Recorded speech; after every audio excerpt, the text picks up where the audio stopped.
നബിയെ പറയണം, അഊദു, ഞാൻ അഭയം തേടുന്നു. ആരോട്? ബിറബ്ബിൽ ഫലഖ്, പുലരിയുടെ രക്ഷിതാവായ, പ്രഭാതത്തിന്റെ രക്ഷിതാവായ അള്ളാഹുവിനോട്.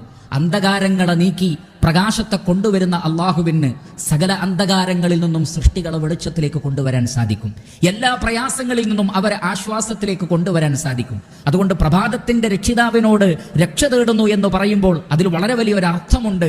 സൂര്യനെ ഉദിപ്പിക്കുന്ന റഹ്മാനായ റബ്ബ്, ഇരുട്ടിനെ നീക്കുന്ന അല്ലാഹു സുബ്ഹാനഹു വ തആല എല്ലാ പ്രതിസന്ധികളിൽ നിന്നും ഇരുട്ടുകളിൽ നിന്നും നമുക്ക് രക്ഷ നൽകുന്നതാകുന്നു. മിൻ ശർരി മാ ഖലഖ്, അവൻ സൃഷ്ടിച്ചവയുടെ കെടുതിയിൽ നിന്നും. അള്ളാഹു സൃഷ്ടിച്ചതെല്ലാം ഖൈറാണ്.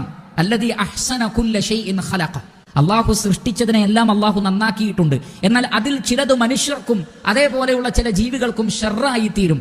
അതെന്തിനാണ്? അത്തരം ഷർറുകളുടെ അവസ്ഥയിൽ അള്ളാഹുവിനോട് അഭയം തേടുന്നത് ആര് എന്ന് പരീക്ഷിക്കാനാണ്. അതൊരു പരീക്ഷണാർത്ഥമാണ്. എന്തെല്ലാം പ്രയാസങ്ങൾ നമുക്കുണ്ടോ അതെന്തിനാണ്?